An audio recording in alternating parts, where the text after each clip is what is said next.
This is Brian Wright. I'm with Krissy Alexander, and this is Courage to Change. How you doing, Krissy? I'm good. How are you? It's been a long time. We tried to do this before, but we had some time management issues, so we couldn't complete the first initial interview. But I got her back. It's been 6 months since, but she's here. And we are so blessed. I'm honored, to have you. I feel like there's some sarcasm attached. No, there's no sarcasm. This is real life. I'm so honored to have you back to Courage to Change. You are an asset to the sober living community. Thank you. And you are a true warrior when it comes to recovery. And tell us about your story and how it relates to you being a warrior. Why you gotta emphasize? Because you are a soldier in the sober AF community. And tell us your story. Tell us the beginning, and then the dark, and then how it is now. I was trying to prepare myself, but it's fine. So, I was drunk for 17 years. Not drunk. I was on drugs as well. My life early on was very difficult. My father was alcoholic, and my mother is an enabler in all of the words. So, I grew up with two brothers, a half brother and a half sister that are much older than me. I was the youngest of all 5 children. My first experience with alcohol, I was 8 or 9, I think.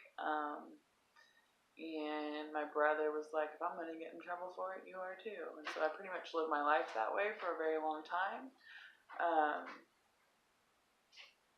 I started experimenting with other things probably about 11. I started doing methamphetamines at 12.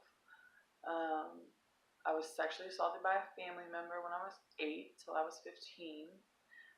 Trying to run away from that family member. I moved from Texas to California, from California to Missouri, Missouri to New York, New York back to Cali, back to Texas, a lot.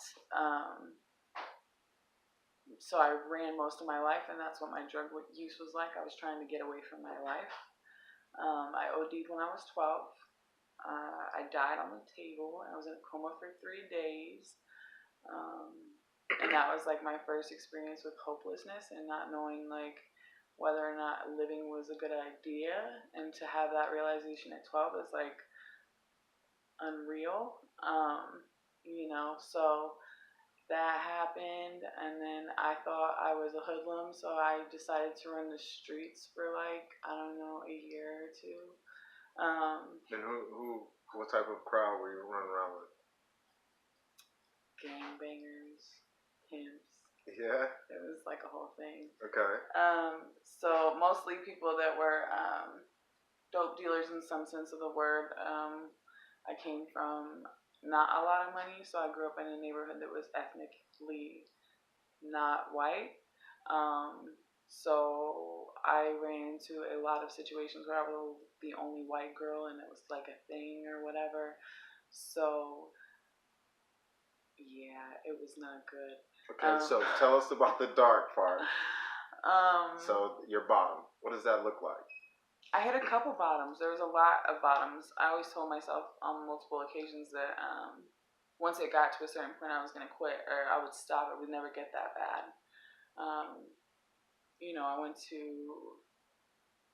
multiple rehabs when I was a child. I was in and out of juvenile hall all the time because I was the loyal one that never said anything about anybody else. So that went on for a really long time. When I was 17, I moved to Oklahoma. And when I was 17, I was involved with a robbery. And I decided not to say anything about the other person involved. So I spent 2 years in a juvenile detention center for girls. I got out. I had my daughter. I only smoked weed. I kind of tried to do the right thing, even though it wasn't really the right thing. My bottom didn't come for a while. I had to take care of my kid, and I was the only one there. Her dad left. So when she was about 5, I started back on opiates, and I met a guy who I thought was like the epitome of everything, and he was a drunk, and I was on pills, so he didn't notice, and I ran with it for a really long time and hid it for a really long time. And finally he decided to put me out after we had my son, who was born addicted to pills. And when he put me out, I decided that, I was going to go to the homeless shelter, and then it kept spiraling and spiraling and spiraling, and it got to the point where, as a woman, my darkest place was probably when I decided to sell myself. And so that lasted for about a year. I was beaten often. You were held hostage, right? So for like 9 months I did that, and I went to New York, and then I came home. I came back to Oklahoma because my pimp in New York crashed a Bentley and made me drive it back to our apartment. I was scared I was going to get in trouble, but I was running on a warrant from Oklahoma. I came back, and within 2 weeks I had a needle in my arm and was shooting meth again. And a certain individual that I was with held me hostage in a hotel room for 12 hours and beat me. I had 7 staples in the back of my head. I had a hematoma the size of a baseball in my ear. And he was going to shoot me in my kneecaps and burn me alive in my vehicle if I ever said anything, if I ever did anything different, if I ran, and somehow or another, I don't know how I even got out of that situation. I got out of the car and I ran.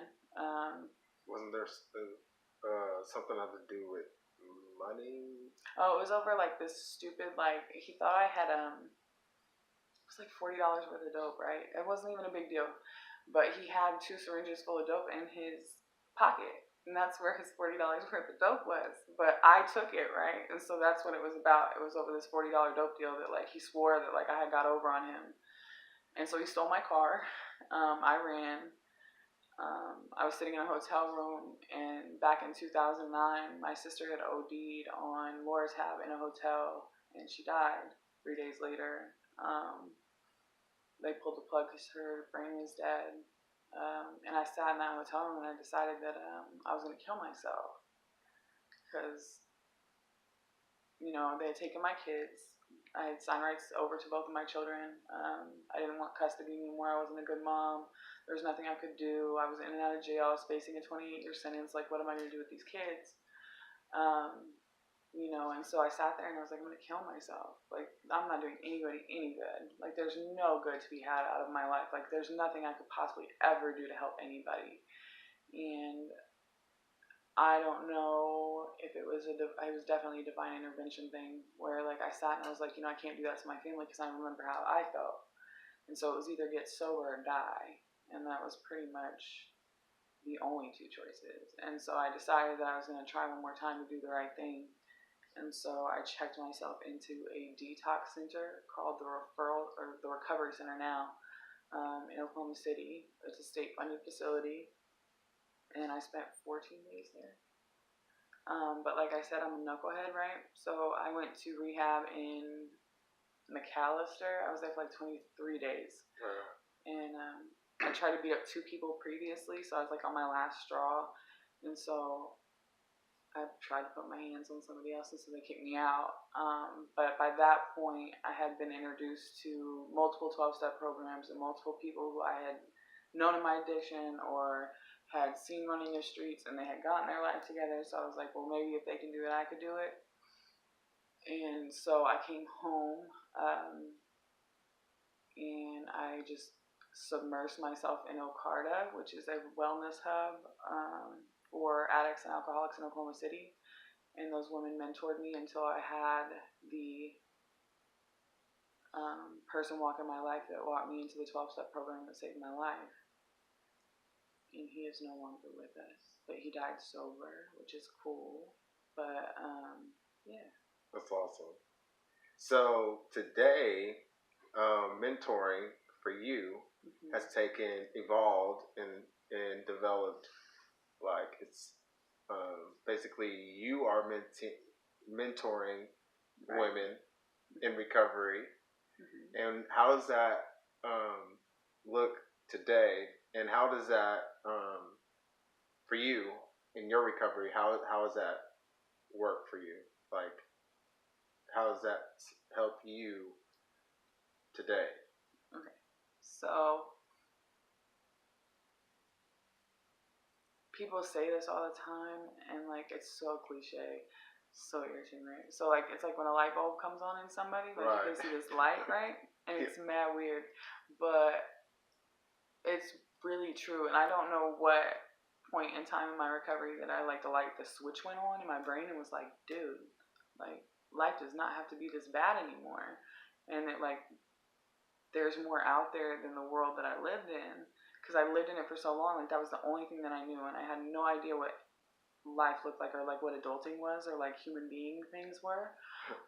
So people say it all the time, like it's cool to have the lights come on for yourself, like, you know, but to watch it come on in another individual and be the person that got you to that point, there's nothing more fulfilling than watching these women like come into sober living and be full of drama and full of fear and full of hatred and full of like hurt and just pain and just anguish, and watch them like produce this life that they never thought that they would have. Because if I would have sat back when I got here and like looked at my life and been like, this is the life that I want, it would have never been half of what I have now, or what my life looks like now. And so like to watch that happen for other people is the cool part, and to be a part of that and get to like watch them grow is like the coolest thing that I've ever been a part of. Yeah, so that leads me to Gifted Hands, autobiography by Ben Carson, worldwide known neurosurgeon. And you actually got me this book. I did. And the specific chapter that relates to what you're talking about is when he separates twins. Right. And he formulates this like $1 million surgeon team, and they perform this miracle. And it's like historic. And so when we work with others, it's like we're forming a team. We stay sober, and we stay sober because we stay in the solution, which is the fellowship. Right. We try to. We're not always great at it, but we try. Right. So yeah, we're not great at it. I mean, we're not perfect, but that's the phenomenon about this. I'm learning how to be me, right? But every day, my left side of my brain is trying to sell the right side of my brain bullshit. Absolutely. And so it's like my brain trying to kill me, and I'm realizing that my defects have defects. And we were talking off camera earlier today about how when people give us compliments, and we don't take to it too like, we don't see what other people see in us. We don't see what most people. We don't see what most people the highlights of our character. You know, so we like frown when people compliment us, and but what I enjoy the most about my sobriety is that I'm becoming a better person one day at a time, and it's really none of my business. It's God's business. Right. So when I allow Him to take over, then I'm a better service to you. And so you are putting together a manuscript. Correct. Currently. Yes. Can you talk about that a little bit? So, this guy. I am currently writing a memoir of my life called Clean Hands, Dirty Money. It's a slow process, so don't like go to Barnes and Noble and be looking for it. So basically what it is it's just a memoir of my life, because I think that people don't talk about, the American dream being sold into the situation. I've come into contact with a lot of things I never thought I was going to, and I've saw a lot of double-sided venues or views on things, as far as like, these girls get into prostitution and get into human trafficking and things like that, and they're held captive and they're beat up every day, and then these men are paying their pimps to take care of them, and they don't care, what happens to that girl, but you're paying us. And I think that coming from the world that I came from and having the family that I do now, which is, my family's, upper middle class, that nobody expected that from me, that nobody looks at me and sees that, but the reality of the situation is it's very real and it's very happening all around us, and it doesn't matter who, it will touch your life at some point, even if you choose to ignore it. But there's a girl somewhere sitting around you that either is experiencing that, has experienced that, or will experience that. And maybe, just maybe, by saying something about it, that you may see the signs beforehand, or they may choose a different path so they don't have to walk in the same shoes that I had to. That's awesome. Yeah. And so today you spoke about, earlier, I'm going to backpedal a little bit, you spoke about signing over your rights for your son. Mm-hmm. And today, for your daughter too. And today, well, it's been going on. You just heard about it today. That's like a thing. But I signed the rights over to both my children sitting in Oklahoma County Jail like 2 years ago. I was coerced into signing a piece of paper that said I no longer wanted rights to either of my children, and their fathers could take them, and I would not protest or do anything, but I would like visitation, but they had every right to decide whether or not I deserved that. I was sitting in shackles and handcuffs when I signed it.